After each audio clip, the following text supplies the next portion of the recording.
So what can I do for you, my friend Joe? You are a non-Muslim or not? I'm not sure. You can tell me about yourself.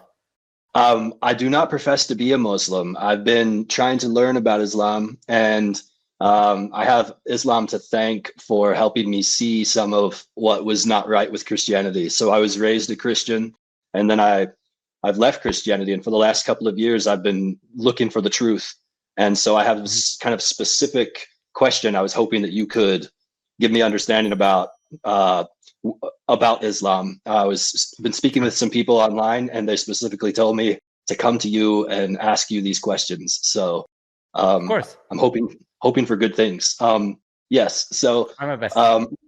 my question basically pertains to the shahada. So it seems that there are essentially kind of two statements that have to be professed, and one of them is that there is one God and that He alone is worthy of worship.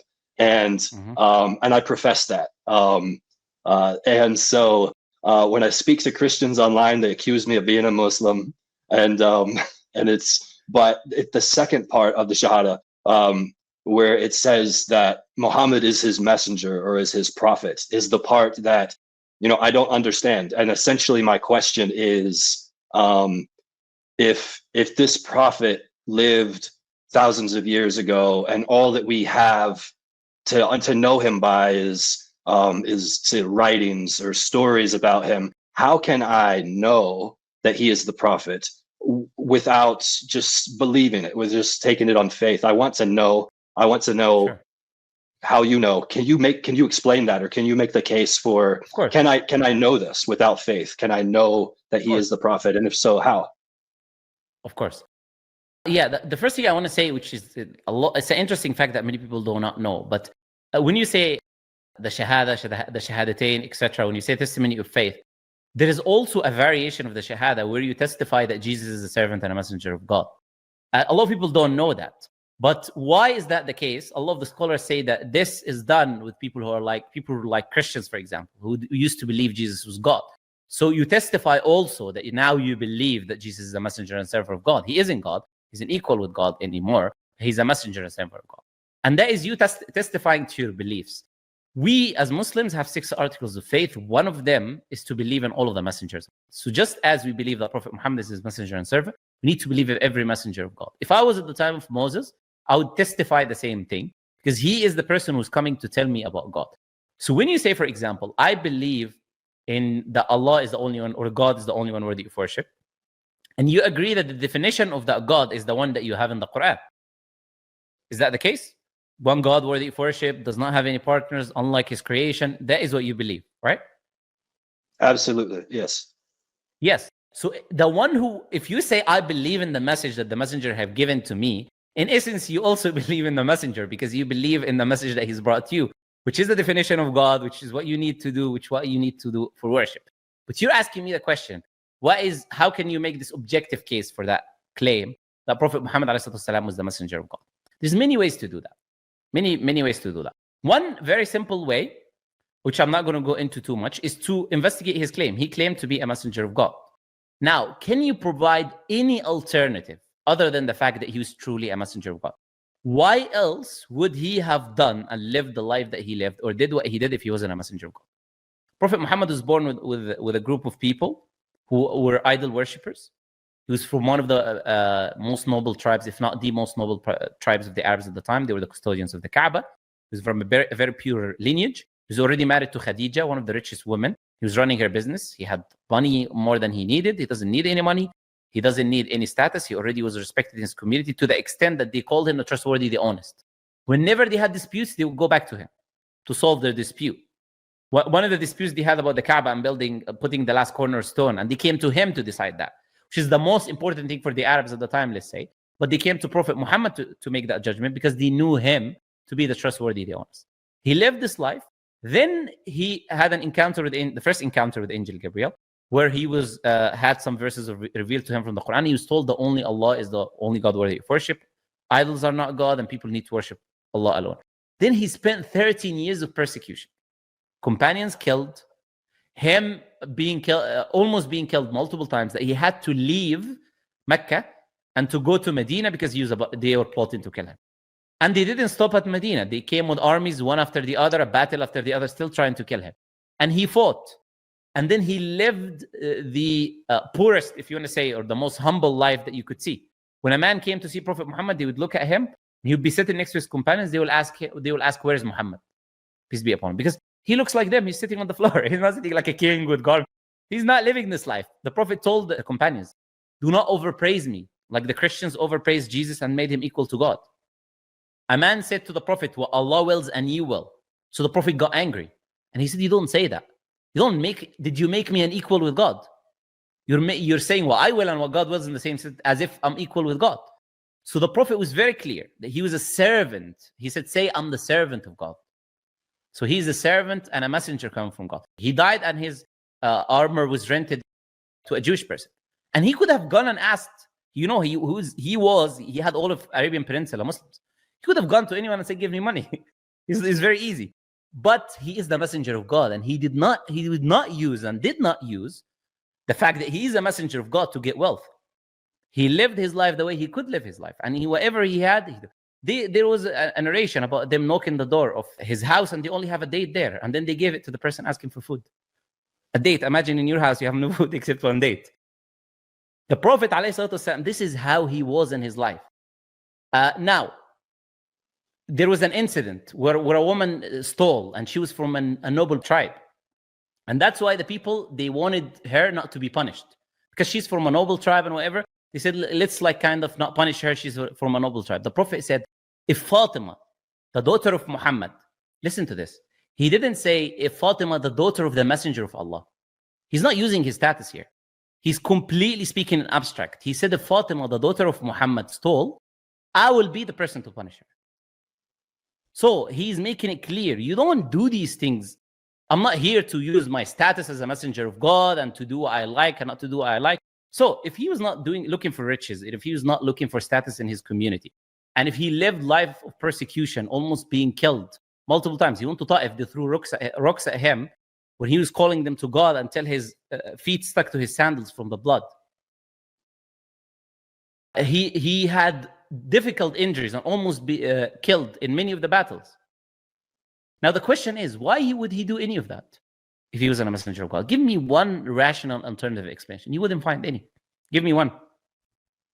He called people to worship the same God of Jesus, same God of Moses, same God of Abraham, the same God that the previous messengers consistently came and taught people to worship.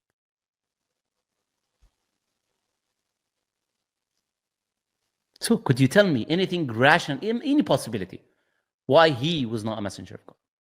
Why he would have done what he's done? I could try, I suppose. What if I think about like somebody like the Buddha, who might have been like an enlightened sort of an individual to some degree, who did things that we wouldn't have expected them to do, acts of humility and service and living a simple life despite being a rich man. And I suppose like maybe this individual, this prophet, could have been something like this, like somebody with some spiritual enlightenment. And so they lived in a way that didn't make sense to the rest of us potentially. I suppose that would be like the best answer that I could give for like, why would somebody live this way that didn't make sense to us, this humble way? You agree that's not reasonable. Why? Because if you look at the Dalai Lama or Buddha or whatever, any of these people, they didn't claim that. They didn't claim to be messengers of God. They didn't claim they're bringing you God's revelation and guidance. And if you claim someone lived such life, you would be saying he's lying. Essentially, that's the only option. He's lying about God because he's claiming God has sent him something and is communicating to him this text, which is the word of God. And if he did, then you have to present reasons for why he would lie. They came and offered him all the riches and fame that he could have ever wanted. He said, if you want to be a leader over us, we'll make you a leader. If you want money, we'll give you our money. If you want women, we'll give you our own women. Just stop this mission that you're doing. And the Prophet said to them, it's not up to me. I'm sent by God. I'm a messenger of God. There was an eclipse that happened.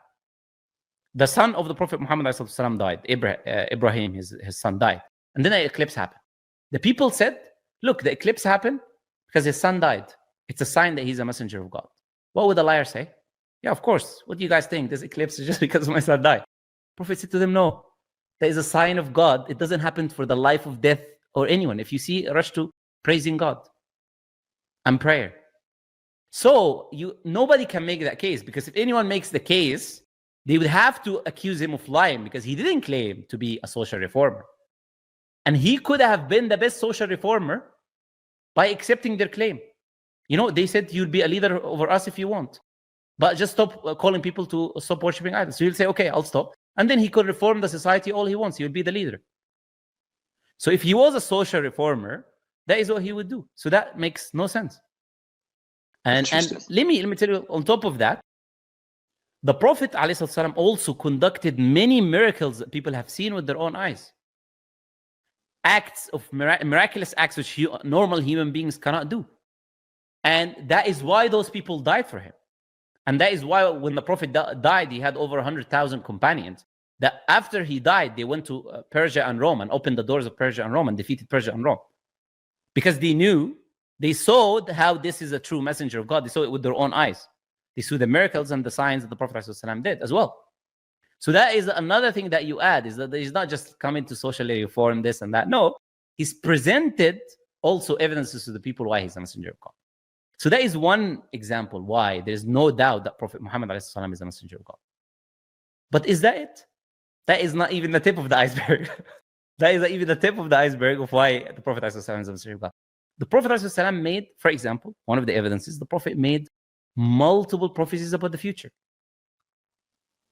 Now, he made prophecies at his time. He made prophecies hundreds of years, few hundred years after him. He made prophecies about things happening today. And every single thing the Prophet ﷺ said will happen in a time, it happened.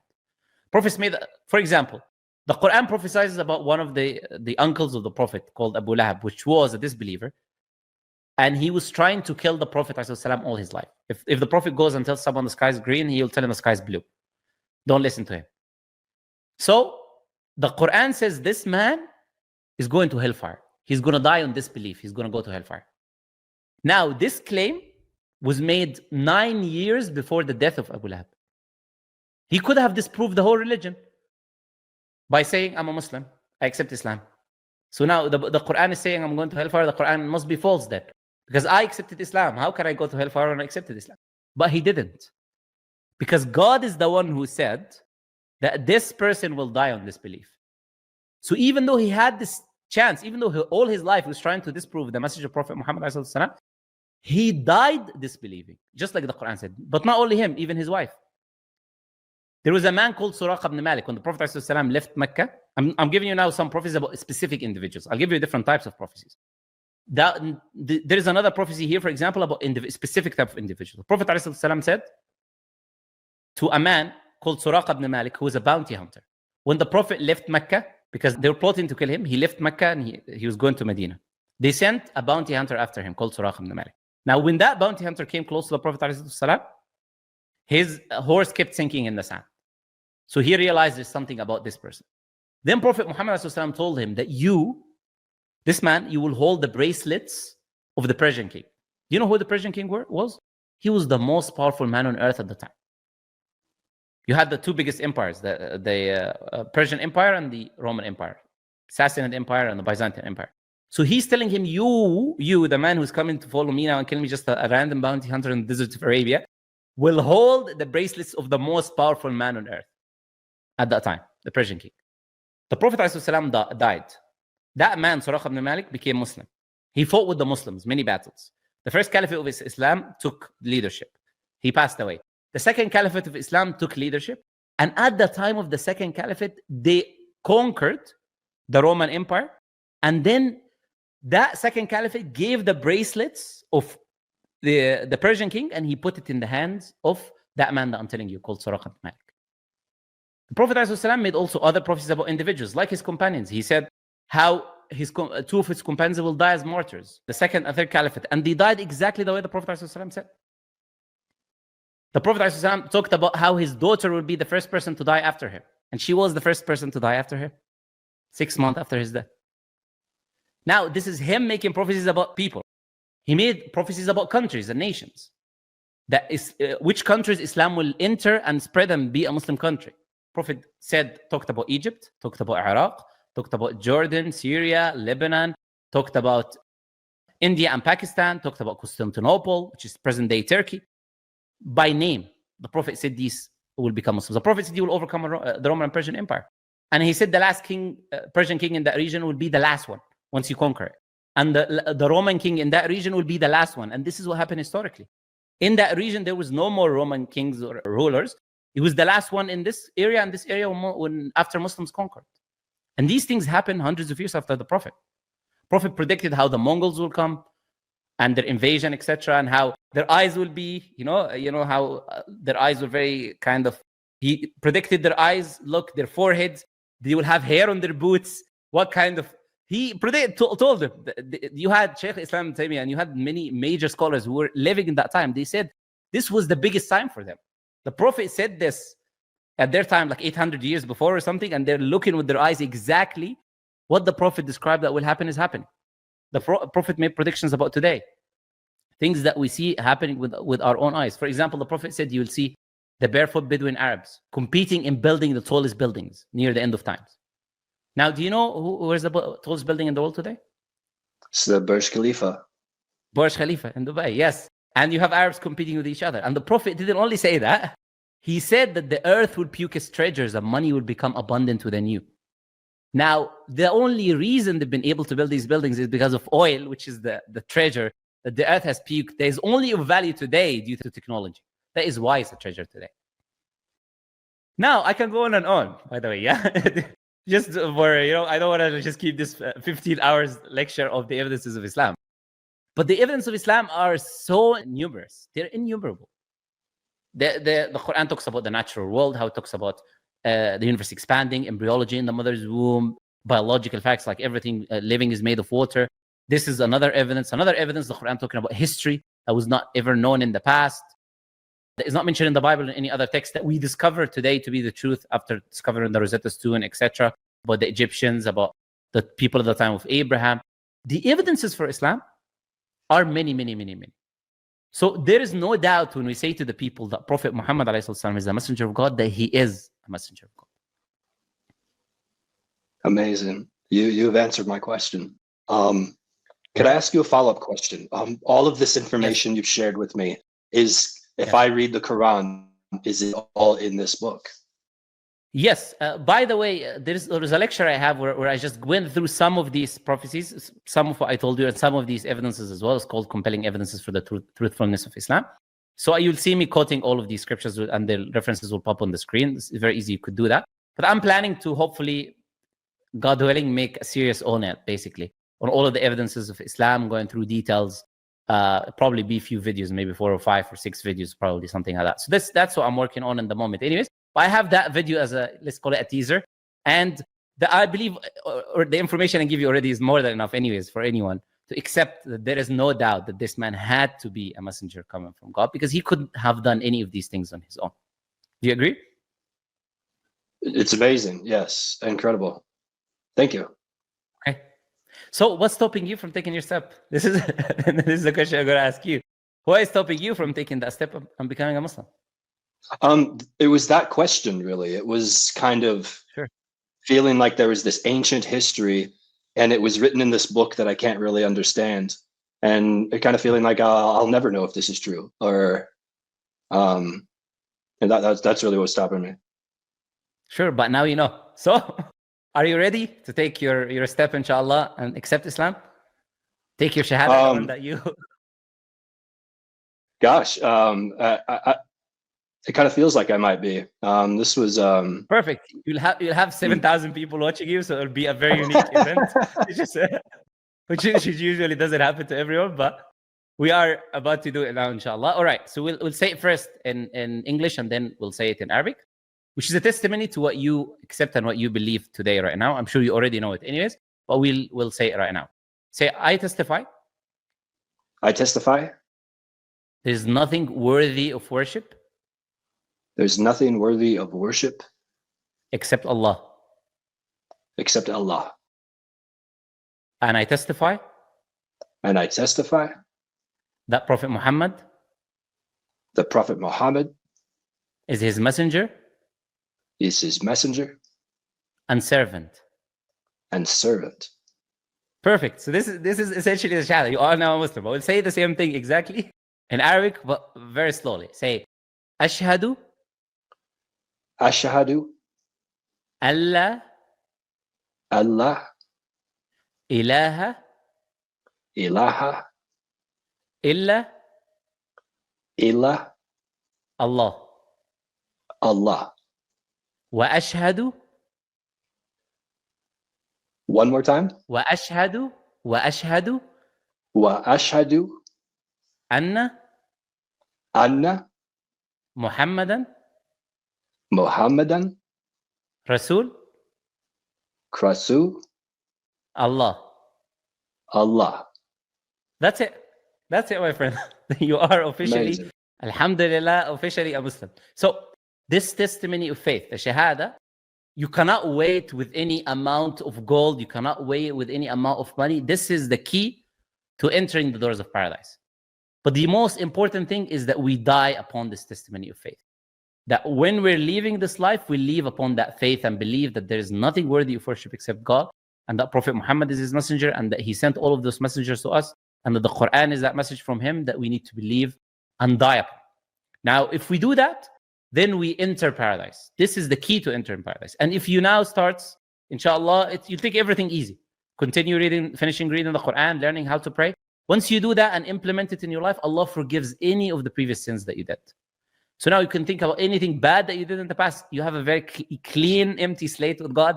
It does not matter what happened in your past. If you now moving forward, do your best to obey the Creator and do as much as you can, Allah will forgive your past. Now, this is my email, by the way. See it on the screen?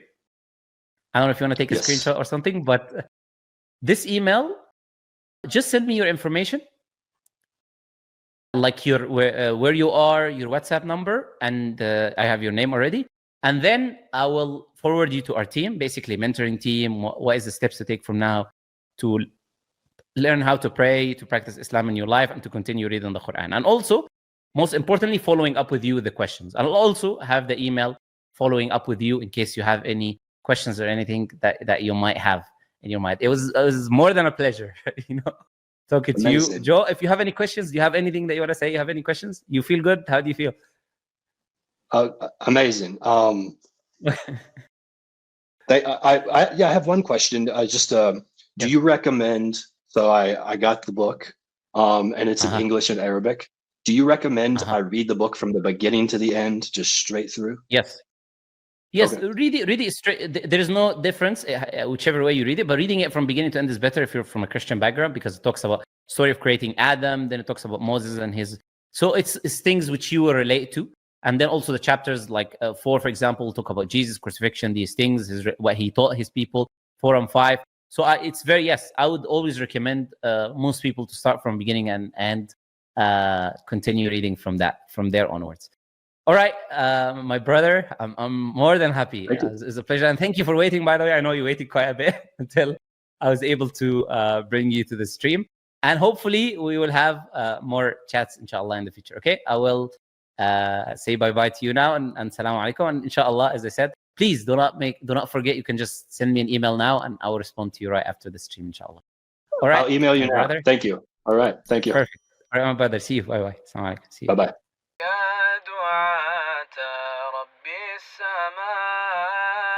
يا من صنعتم في الأرض نورا يا قلوبا فيها الوفاء بشركم اليوم السرورا